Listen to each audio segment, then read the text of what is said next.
French Michael Salgado, or a player who's not really going to go beyond the level of a pre-injury Reece James? Just how good is Malo Gusto? Developing between those two players on the Chelsea right-hand side, and Gusto is full of power and skill, and he's covered an awful semi-final. In terms of his dribbling, Gusto's an adept dribbler, taking on defenders with confidence, progressive ball carrier who boasts an impressive success rate of 60%, a testament to his skill and daring approach, but also the accuracy with how he does it. Now, unlike many fullbacks who thrive in running into open space, Gusto stands out for his ability to excel even in static situations when squared up against a defender. That sets him apart from your typical attacking fullbacks like a Ben Chilwell, who struggles when isolated. Gusto's capability to utilise skills and agility to evade opponents in tight spaces showcases his almost winger-like tendencies, which is a rare quality for a fullback. Now, he loves to utilise subtle stutter steps, feints, and that helps him to manoeuvre around opponents, demonstrating versatility by either bursting down the flank for a cross or cutting inside to create shooting opportunities. He's also able to use chops, foot rolls, outside of the foot hook turns to really leave men for dead. He's also pretty strong and stocky, and that helps him to shield the ball, especially when he's being chased towards his own goal. And due to his press resistance, composure, he's able to turn that type of dangerous situation or negative situation around and be back on the front foot. And he does that with either a daring turn, and that allows him to face away from his goal again.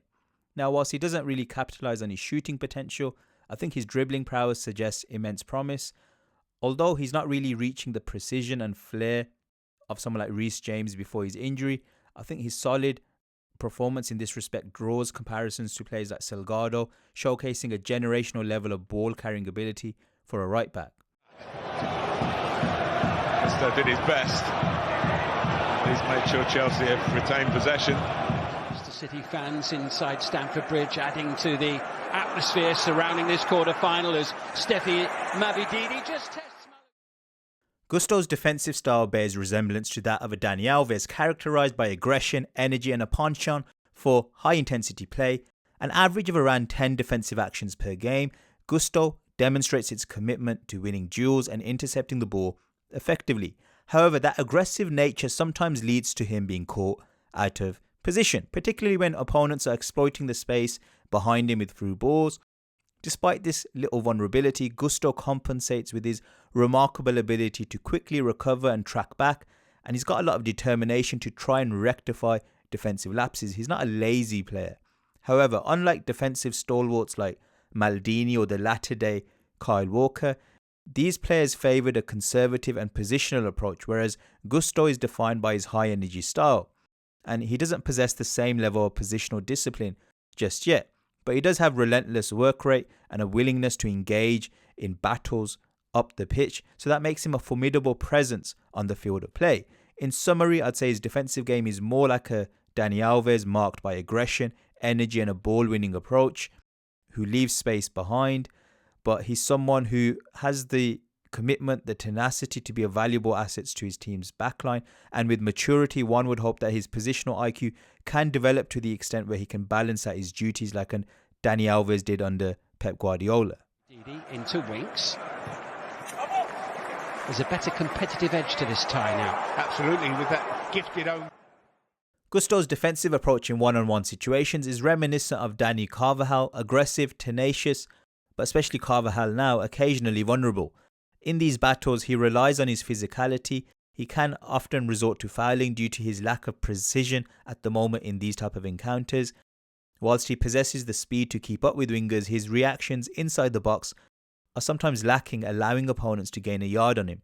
Unlike the formidable Kyle Walker in his prime, Gusto can be caught off guard by quick shifts in movement, lacking the power in his first few strides to counteract those manoeuvres effectively. This vulnerability is evident when he's facing opponents of a similar or superior physicality. However, against weaker opponents, Gusto is able to assert dominance, utilising his strength to outmuscle them. Interestingly, despite his aggressiveness, I'd say Gusto occasionally leaves too much space for wingers to exploit, almost being too passive, failing to close down quickly enough and allowing them to gain a run on him. In situations like the recent encounter with Leicester, he was left flat-footed by a double step-over and his reactive approach proved ineffective. I'd say to elevate his defensive game, he needs to channel his aggression proactively, engaging opponents more quickly and decisively. by tightening his marking and anticipating opponents' moves, he can mitigate his vulnerability to errors and become a more formidable and less error-prone presence in 1v1 situations. Obviously Gallagher is where you expect him to be. Doku. Gusto is on right. Longstaff, deep. He's going to get here first. One of Gusto's weakest aspects of his game lies in his heading ability. He's only got a 28% success rate in aerial duels, and his proficiency in this area leaves much to be desired. I'd say he lacks versatility in that respect, like he wouldn't be able to fill in as a centre-back, and it's particularly at the far post where he seems vulnerable. I wouldn't say he shies away from aerial challenges, but he lacks presence, particularly against taller and more physical opponents. He's not a player like a Maldini who exuded confidence and comfort in aerial battles. Gusto struggles to assert himself. And you look at players like Dani Carvajal, who despite his smaller stature is able to maintain an impressive 50% success rate in headers. And you look at someone like Gary Neville, who also wasn't particularly tall, but displayed strength and tenacity in the air, so it underscores the importance of Gusto enhancing his aerial presence. In crucial moments of big games, such as crosses into the box or defensive headers at the far post, Gusto's deficiency in this respect could prove costly. If he wants to compete at the highest level, fulfill his aspirations of representing France or playing for top-tier teams in the business end of the Champions League, he needs to elevate his heading success rate to around 40%. So he needs to demonstrate greater presence, bravery and effectiveness in defensive aerial situations. Moreno. The shed end. It's Gusto now for Chelsea. Caicedo got well forward. Gusto's crossing ability is a standout feature of his game. He has a high accuracy rate of close to 40%, and he consistently provides a threat from wide positions, often delivering multiple crosses per game. He likes to use his dribbling to create that space for himself, which gives him the time to really put some whip on the ball, and that's reminiscent of a player like Trippier. I say Gusto has more of an unpredictable air with his crosses. It's more of a flatter, wilder trajectory, but nevertheless it's really potent. I think I'd like to see him develop his weak foot so that when he cuts back inside, which he does really well, he can even put crosses in with his weak foot too. And if he's someone who at times will have to go onto his left wing and play as a left fullback, I'd like to see him work on his inverted crosses as well. But overall, there's a lot of quality technique here in the way he delivers a ball, and I think he can become one of the world's best crossers Finding for Malo a fullback. Gusto. That's a decent ball in as well. Gusto is on right back duty. In possession, Gusto exhibits promising traits, boasting an 86% pass accuracy that reflects his reliability and growing understanding of the game.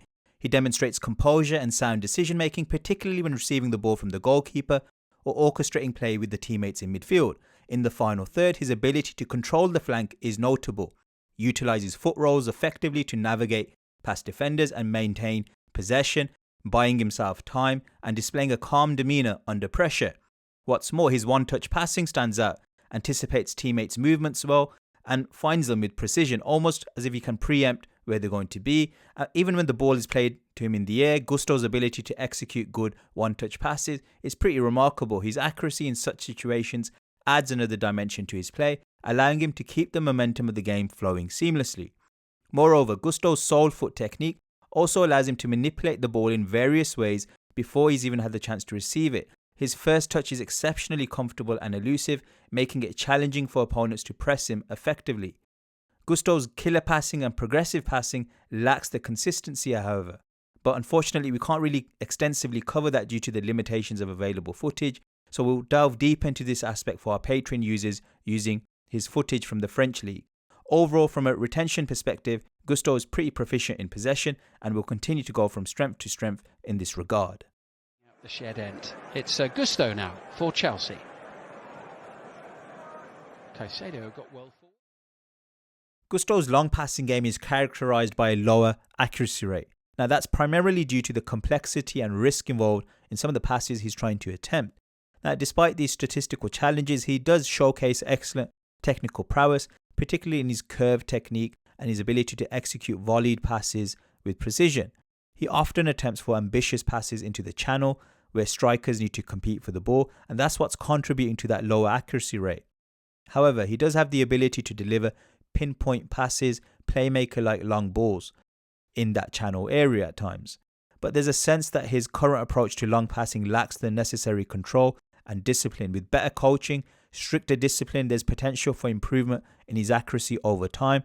Currently, I think he's got too much free rein to hit long passes from the back, and at times it's not an optimal usage of the ball, and it contributes to a lot of losses of possession. I think he doesn't really possess the accuracy of someone like Trent Alexander-Arnold, so therefore he needs more control, more guidance to refine his long passing game to become a more effective contributor in possession. Hey guys, wondering what software we use to produce the state-of-the-art telestration graphics software on this video? Download Play by METRICA Sports, the essential tool for every coach and analyst. Use the link in the description to access METRICA's website and then apply the code Pythagoras in Boots at the checkout for a 10% discount. Mudryk and Gusto. Gusto's contribution in terms of goal threat leaves much to be desired, particularly when looking at it from a statistical perspective. Despite his willingness to shoot, his goal numbers are notably low, failing to make a significant impact in the scoring department. From an eye test perspective, Gusto displays a willingness to take shots and often finds himself in promising positions. His dribbling ability allows him to create space for shooting opportunities, and he's got that determination to contribute offensively. However, his current struggle lies in mastering the art of ball striking to convert these chances into goal. Although it's commendable that Gusto is willing to shoot with both feet, his shots often lack precision, resulting in many attempts sailing over the bar, and whilst he demonstrates power in his strike, the crucial element of accuracy seems to elude him for now. While there's potential for him to improve his goal-scoring prowess, it's evident that developing composure in front of a goal is going to be a process for him that's going to take time. I don't think he's like Reece James, who exhibited remarkable natural composure in goal-scoring situations, whereas Gusto is going to need time to develop that decision-making and execution. At present, he seems like he's a player who's more of a provider than a regular match winner in his own right. But if he can refine his decision-making, improve his composure, there's potential for him to become a more prolific goal scorer from the right-back position. Ultimately, his ability to capitalize on goal-scoring opportunities is going to depend on his continued development and refinement of his decision-making skills in front of goal. Tactically, Chelsea line up in a 4-2-3-1 formation, and Gusto obviously plays as the right-back. Now, in possession, his primary responsibility is to provide width on the right flank, similar to the role executed by Reece James under Tuchel, albeit that was as more of a wing-back, but Gusto is responsible for holding the width effectively, allowing the right winger Palmer the freedom to drift inside and influence play more centrally. Gusto's ability to deliver crosses and link up play down the right channel adds a big dimension to Chelsea's attacking arsenal. However, his advanced positioning often leaves him vulnerable defensively, and that requires him to track back quickly to cover his defensive duties. Now, whilst Diassi can at times provide cover in such instances, Palmer's limited defensive contribution can at times expose Chelsea's right flank to opposition attacks. Overall, I'd say Gusto demonstrates an adept ability to balance his attacking and defensive responsibilities effectively within the tactical framework of Chelsea's 4-2-3-1. In conclusion, Gusto, in terms of the style of player he is a bit of an amalgamation of players such as Carvajal, Salgado, Alves. Pound for pound, he's not going to really reach the caliber of a Dani Alves type fullback, but he's got a lot of potential, comfortable in possession, great amount of skill, pace, power. Gusto demonstrates proficiency in various facets of the game. Now, whilst he showcases prowess as a ball carrier and exhibits tenacity in one-on-one situations, he is susceptible defensively, requiring refinement in his positional awareness and his general decision-making. The question of his development hinges on whether he can evolve from being quite error-prone to tightening his defensive solidity. Looking ahead, I think he appears destined for a balanced role as a fullback, capable of contributing both defensively and offensively. I'd say his crossing ability and potential for goal contribution signals a lot of promise, but the journey towards becoming a starting right-back for a winning Champions League team requires development. With the right guidance, coaching, Gusto possesses a lot of tools to ascend to the ranks of a world-class fullback, but I wouldn't suspect that he's going to become the pinnacle of that position or an intergenerational talent like a Philipp Lahm. I think he stands at a crossroads between being a raw talent and refined excellence, similar to the trajectory of Pedro Porro, where coaching and environment are going to play that key role in what his trajectory will be in terms of fulfilling his potential. Anyway guys, I hope you enjoyed the video. Please like, share and subscribe, and see you guys again next time. Bye.